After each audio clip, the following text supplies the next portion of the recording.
कि हर घर में, हर परिवार में, हर समाज में जो कुछ चीज़ें ऐसी होती है जो बाहर तक नहीं जाती। कुछ लोग ऐसे होते हैं कि जो अपनी इज्जत को डरते हैं। लोग क्या सोचेंगे, लोग क्या सोचेंगे, इस चक्कर में ना आधे लोग डर के ना अपनी इज्जत के लिए डर के बताते नहीं। तो ऐसा कुछ ऐसा मैसेज है कि आप बोलो। जब तक आप बोलोगे नहीं, कैसे पता चलेगा लोगों को कि आपके घर में क्या हो रहा है, आपके समाज में क्या हो रहा है, आपके परिवार में क्या हो रहा है। बोलना सीखो बस। ये है इसका। और इसके अलावा ऐसी बहुत सारी कहानियां थी जो हमने सिर्फ उसकी 2-3 लाइनें सुनी और हमको मतलब हेडेक होने लगा। आपको कितना कितना प्रेशर किया स्टोरीज में, अगर उस बारे में कुछ बताया, कितना सोचते थे आप शूट के बाद भी इस स्टोरीज के बारे में? बहुत सारी ऐसी स्टोरीज आई जिसमें कभी कभी तो ऐसे आंख से आंसू आ जाता है यार कि ऐसे भी लोग हैं समाज में कि एक बच्ची को, एक औरत को समझ नहीं पा रहे। क्या बताऊं भाव, पहले घर वालों ने शादी कर दी। शादी के बाद पहली रात ही मेरे पति को ऐसा लगा कि मेरा कहीं और संबंध था। पर ऐसा कुछ नहीं था भाव। और उस आदमी ने उसी गलतफहमी के कारण मेरी जिंदगी बर्बाद कर दी है। समझ में नहीं आता है क्या करूं। क्या किया उसने? बेटा भी अपना ही जैसा बना दिया। क्या करता है बेटा आपका? जैसा बाप करता है ना, वो मुझे कभी माँ का दर्जा नहीं देगा। बाबू, मैं तरस गई हूँ अपने बेटे को गले लगाने के लिए। उसने कभी प्यार से माँ नहीं बोला।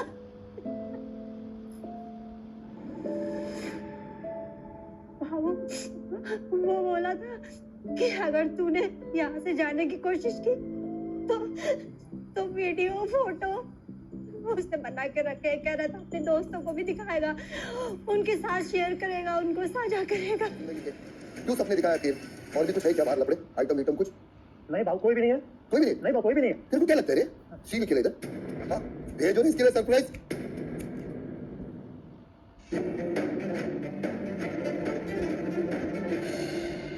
तो क्या कर रहा है? बताता हूँ, सब बताता हूँ क्या कर रहा हूँ। पहचानता है? पहचानता है क्या? हाँ पहचानता हूँ। हाँ, तो अपने कुल्ले टिका भी नीचे। कुल्ला समझता है? ए बेट। क्या जानते हैं इसके बारे में? भाई एक नंबर का धोखेबाज है। 5 साल से तो पहले मैं इसको जानता हूँ। 1 साल से हम लोग रिलेशनशिप में हैं पूरे। ठीक है, एक नंबर का चीटर है। कभी फोन करो, कभी कुछ करो, हमेशा कुछ ना कुछ करते रहता है। 100 लड़कियों को धोखा देता है। पहली बात, मेरे से पहले बिना जाने से कितने सारे अफेयर्स थे, आई डोंट नो। बोल क्या रहा है? तो क्या बोल रहा हूँ? क्या बोल रहा हूँ? क्या बोल रहा है के सामने?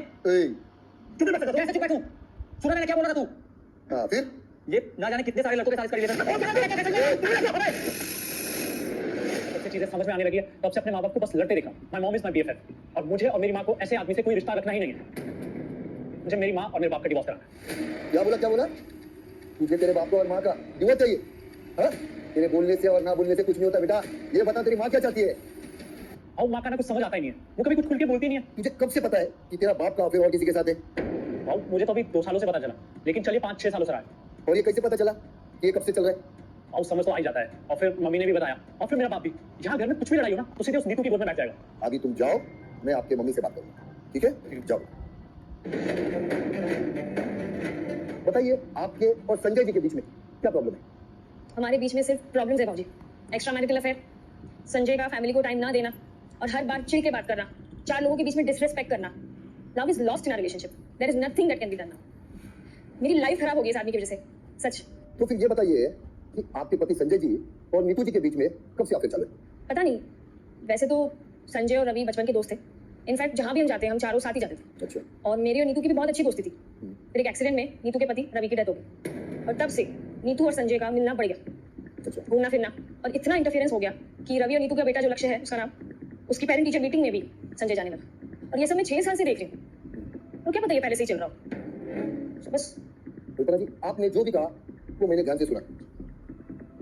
जो हुआ वो भी हो गया। लेकिन अब मुझे ये बात बताइए कि अभी आगे आप क्या चाहती हो? मैं अपने बेटे रोहन से और पति संजय से, दोनों से अलग होकर रहना चाहती आप आपके बेटे से अलग क्यों होना चाहती हो? वो तो आपकी बहुत तारीफ करता है। वो तो एक मम्मी बॉय बोलते हैं ना, वैसा है वो। आपसे बहुत प्यार करता है, आपकी तो बहुत तारीफ करता है यहाँ पे। तो उससे क्या प्रॉब्लम है आपको? हूँ। सर वो भी मुझे नहीं समझता है। वो बिल्कुल अपने बाप पे है। मैंने 20 साल दे दिए दोनों को, बहुत जी लिया इनके लिए। अब मैं अकेले जीना चाहती हूँ अपने लिए। 6 सालों से ये काम कर रही हूँ। फिर एक दिन एक लड़का आया, प्रतीक। देखने में अच्छा था। तो क्या प्यार होगा उससे? क्योंकि यहाँ पे ना दिल में उतरने वाले कम और कपड़े उतारने वाले ज्यादा मिलते हैं। शादी के बाद मैंने उसे कहा कि हमारी शादी की बात अपनी माँ से बताएं। जब अपनी माँ से मिलवाएं तो उसने कहा कि नहीं माँ, लव मैरिज के खिलाफ है। नहीं तो सीधी तरह से बात कर। नहीं तो क्या? नहीं तो पुलिस क्या बुलाऊंगा मैं। बुला हाँ? बुला क्या ये क्या चल रहा है? इतनी पुलिस को शांति बुला कर रहे हो?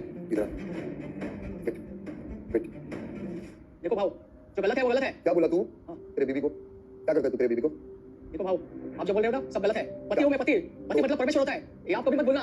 मैंने कुछ बोला हाँ, मैंने बोला कुछ उसका किसी का साथ पहले अफेयर था, शादी के पहले। तेरे को कैसे मालूम मुझे पता चला बाद में। कैसा ऐसा वो ऐसा मतलब क्या? मेरे पहले दिन ही पता चला मुझे, कैसा पता चला वो बता शादी के पहले रात। सुहागरात होती है ना, पता है ना रवि? उसका उसका खून नहीं आया।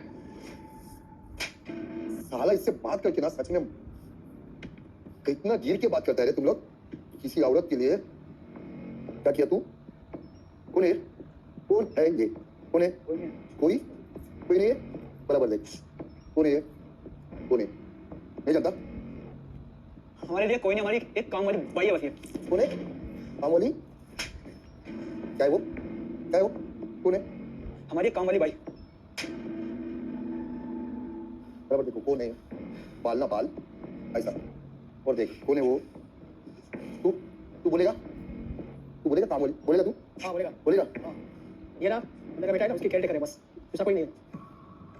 तेरे बाप ने तेरे को क्या सिखाया ये सिखाया कि तेरी माँ काम वाली ये सिखाया हाँ आपको क्या लगा आप मुझे यहाँ पे बुला के ज्ञान देकर मैं समझ जाऊंगा? दूध का बच्चा समझा क्या? तुझे अभी तक मैं कुछ किया ही नहीं समझा ये तो शुरुआत है अभी तो पिक्चरों के नाम गिरना चालू हो गया हाँ तो ये पूरा पिक्चर बाकी है तुम लोग दोनों के लिए खड़े रहो तुम लोग इधर ही तुम लोग दादागिरी कर रहे हो वो भी इधर आके वो भी इतने लाखों करोड़ों जो लोग देख रहे तेरे को तेरा बाप सही लगता है सही है, इसमें लगने क्या है? ऐसा क्या उखाड़ लिया तेरे बाप ने जो तेरे को तेरा बाप एकदम सही लगता है और तेरी माँ गलत तो इसने क्या उखाड़ लिया ऐसा जो मुझे सही लगेगी? अरे छोड़ना, मेरे बेटे को छोड़ना। ये क्या चल रहा है? बना मुर्गा अरे छोड़ना। माँ के पैर के पास बैठ माँ के पैर के पास बैठ छोड़ना क्यों? क्या चल रहा है ये? बैठ बैठ दादागिरी है? तुझे भी बनना है तो बैठ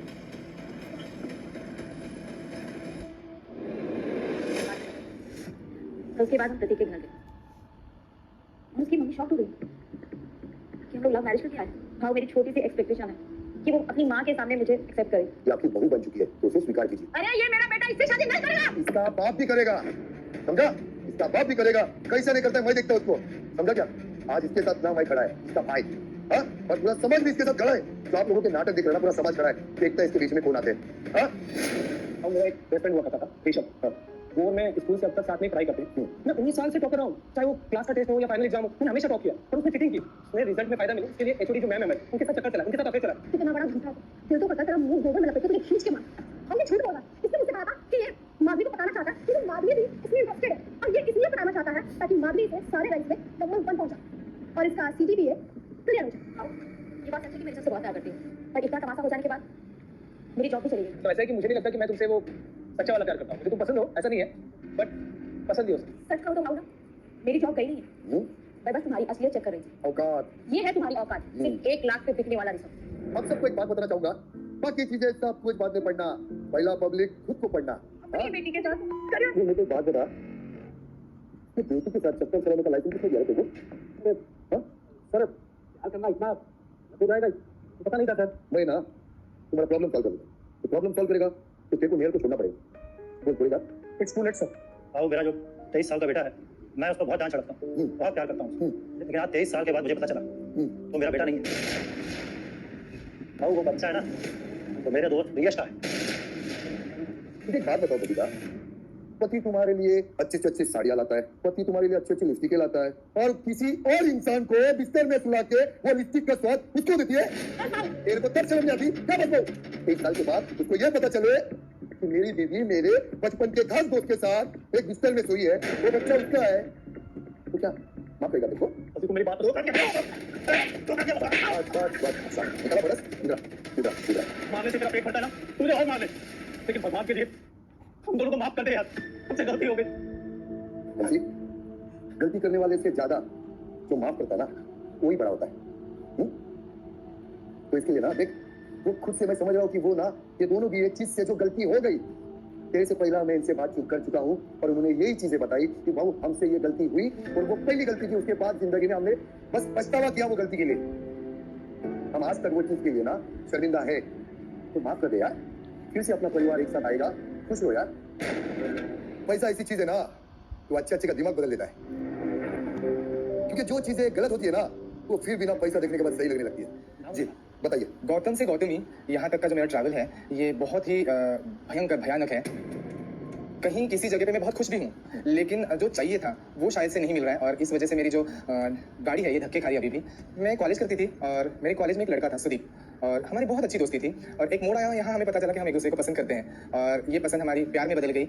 मेरी जो ख्वाहिश थी ना कि मुझे लड़की बनना है, ये मैं उसके सामने कभी बता नहीं पाई, क्योंकि मुझे ऐसा लगा कि ये गे लव स्टोरी है। 4-5 साल बीतने के बाद सुदीप ने मुझे ये कहा कि मुझे ना लड़कियां पसंद है। तो ये तो सोने पे सुहागा हो गया।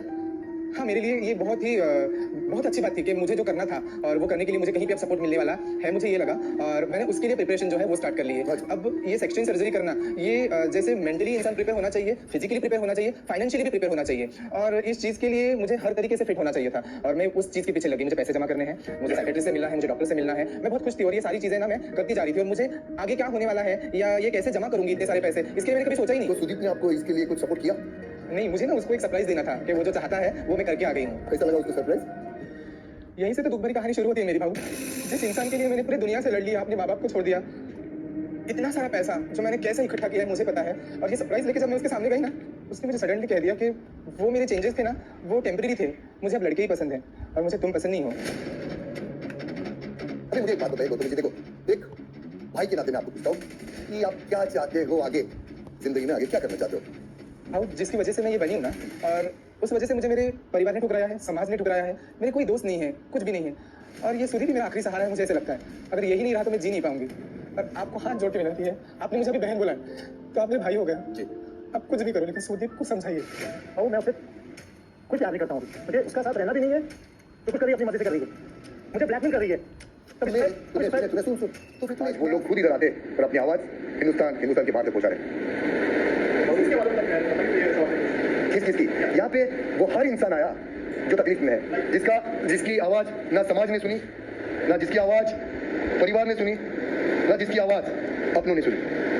उसकी आवाज ये अनसुनी सुनता है और भाऊ सुनता है, और वो आवाज मैं लोगों तक पहुंचाता हूँ, समाज तक पहुंचाता हूँ, अपनों तक पहुंचाता हूँ। ये भाऊ की अदालत नहीं, हमारा न्यायालय ना बहुत ऊंचा है, समझा? हमारा संविधान बहुत बड़ा है, हमारा कानून बहुत बड़ा है, इसके लिए हमारा पुलिस डिपार्टमेंट बहुत बड़ा है, वो बहुत कुछ करता है। पर कुछ लोग ऐसे हैं जो वहां तक जाने के लिए डरते हैं, इज्जत के लिए डरते हैं, तो वो चीज लेके वो लोग यहाँ पे आते हैं।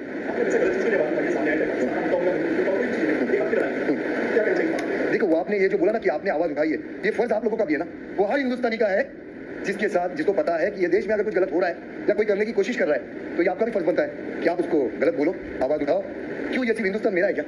नहीं ना। पूरे गोंडा जिले में हम सांस नहीं ले पा रहे सही से। कोई पान कहीं खाता है, थूकता हमारी चौखट पे आके है। लोग क्यों आके थूकते हैं तुम्हारी चौखट पे? क्योंकि जिस उम्र में हमारी माँ को हमारे बच्चे खिलाने चाहिए, वो खुद बच्चा पैदा करने वाली है। ओए, कौन? आपकी माँ? हाँ बाबू, जिसकी वजह से हमारे ससुराल में बहुत ताने मिलते हैं। हमारी सास ने हमसे कहा कि अगर तेरी माँ अबॉर्शन करवाएगी तभी तो उस घर में रह पाएगी। ये ना मैं सब कुछ समझ गया हूँ, कोई बात नहीं निकिता, आप चलिए, मैं आपको बुलाता हूँ, ठीक है? देखिए आप आइए। जी ममता जी बताइए। भाव, जिंदगी में पहली बार मैंने अपनी खुशी से एक फैसला लिया, लेकिन मुझे नहीं पता था भाव कि वो एक फैसला भी समाज के लिए इतना बुरा हो जाएगा। ये समाज और मेरा अपना परिवार मेरे उस फैसले के खिलाफ होगा। एक बात तो मैं समझ गई हूँ, इंसान चाहे पूरी दुनिया से लड़ ले, लेकिन जब बात अपने खुद के परिवार की आती है तो अपनों से लड़ना बहुत मुश्किल होता है। मुझे एक बात बताइए, आपको एक ही बेटी है? जी भाव। बराबर, तो फिर आपने पहले क्यों नहीं प्लान किया दूसरे बच्चे के लिए? भाव, मैं और मेरे पति यही चाहते थे कि हम निकिता को अच्छी से अच्छी परवरिश दें, और सिर्फ इस वजह से ही हमने दूसरा बच्चा नहीं किया। दूसरे बच्चे को संभालना थोड़ा मुश्किल हो जाता है हमारे, लेकिन अब जब ऐसा हो गया है तो हमारे जीवन में भी ना एक अलग तरह का एक्साइटमेंट है भाव। मुझे, मेरे पति, हम दोनों को लगता है कि जीवन में कुछ नया अनुभव करेंगे, लेकिन समाज के डर से थोड़ा बहुत मेरे पति भी बोलते हैं कि जैसा हमारी बेटी कहेगी हम बिल्कुल वैसा ही करेंगे। समाज का बहुत बड़ा चक्कर है यार, समाज क्या कहेगा? मुझे बात बताइए, आपके पति क्या करते हैं? मेरे पति स्कूल टीचर हैं। अरे वाह। अभी उनको रिटायर होने में 5 साल है। तो अभी इसका मतलब ये हो गया कि आपकी खुद की बेटी की नजरों में माँ बाप उसके विलन है, यही हो रहा है ना? टेंशन दूर करने का। और बताओ क्या हुआ? भाव, मैं नेहा के बारे में जो कुछ भी कह रही हूँ ना वो कम है। उसने क्या किया है आपको पता नहीं। ये कौन नेहा? मेरी बहन। तो सगी है क्या और किसी की बहन है? सगी बहन है। हाँ, मेरे पति नीरज का मेरी बहन से अफेयर चल रहा है। तो मुझे एक बात बता, किससे? तेरी जो छोटी बहन है उससे? और तेरा पति क्या करता है? कपड़ों का बिजनेस करता है। अच्छा, तो फिर ये सब चीजें जो हुई है ये कैसा, मेरे को जरा डिटेल में बता। भाव, मेरे और नीरज की शादी को 7 साल हो गए, पर अभी तक हमारा कोई बच्चा नहीं हुआ। क्यों, आपने कुछ प्लानिंग वगैरह नहीं की क्या? नहीं भाव, फिर? मेरा मेडिकल इशू है। अच्छा, मैं माँ नहीं बन सकती। जब घर में मैंने अपनी प्रॉब्लम बताई तो मेरी छोटी बहन वो हेल्प करने के लिए रेडी हो गई। तो अच्छी बात है ना, तुम्हारा प्रॉब्लम दूर हो गया। और मेन यानी देखने गया तो बाहर का कोई नहीं, आपकी बहन ने आपको मदद की और आप उसको गाली दे रहे हो। नहीं भाव, मेरी जिंदगी में खुशी लाने को कहकर वो खुद अपनी जिंदगी में खुशी लाने लगी, और वो भी मेरे पति के साथ। और नीरज भी अपना पूरा काम काज छोड़कर उसके पीछे लग गया है। आपको पता है भाव, नेहा ने क्या कहा कि मेरा इस बच्चे पर कोई हक नहीं है और ये बच्चा मुझे नहीं देगी। एक काम कर, तो अभी जाके पीछे देख, मैं थोड़ी देर बाद बुलाता हूँ तुझे, ठीक है? जा जा। आप ठीक हो? जी हाँ।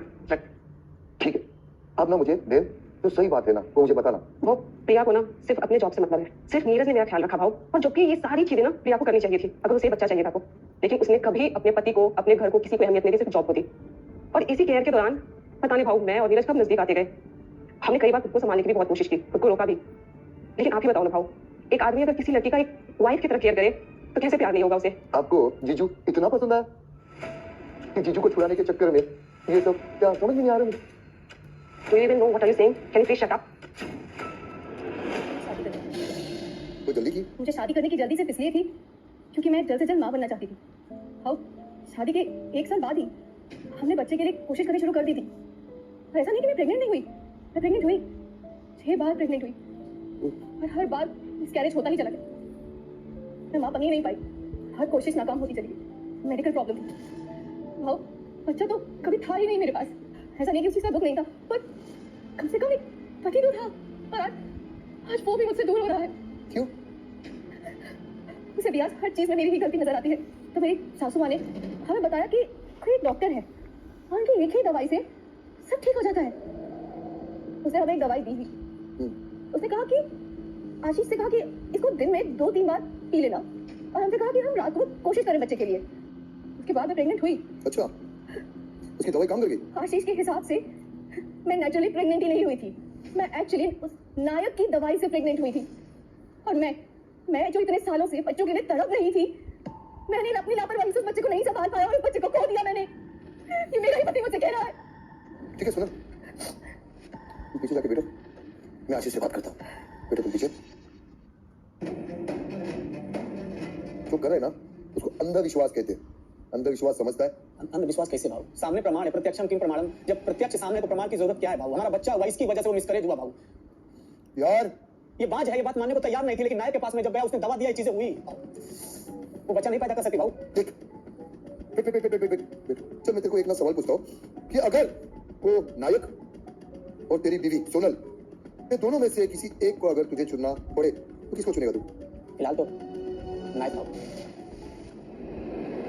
क्या करता है विशाल तू? सेल्स एग्जीक्यूटिव था, पर पिछले कुछ टाइम से ना सर पर्सनल लाइफ में इतना ज्यादा स्ट्रेस चल रहा है ना कि मैं काम पे ध्यान ही नहीं दे पा रहा था। ऐसा क्या हुआ? भाऊ, एक लेटर मैं आपको दिखाना चाहूंगा। मैं चाहता हूँ कि आप इस लेटर को पढ़ें। अच्छा, प्रिय रिया, सुनो, बहुत पसंद हो तुम मुझे। अच्छा, मेरे पापा ने ये लेटर मेरी गर्लफ्रेंड के लिए लिखा है सर। तू का तो विलन बन रहा है इन दोनों के बीच में?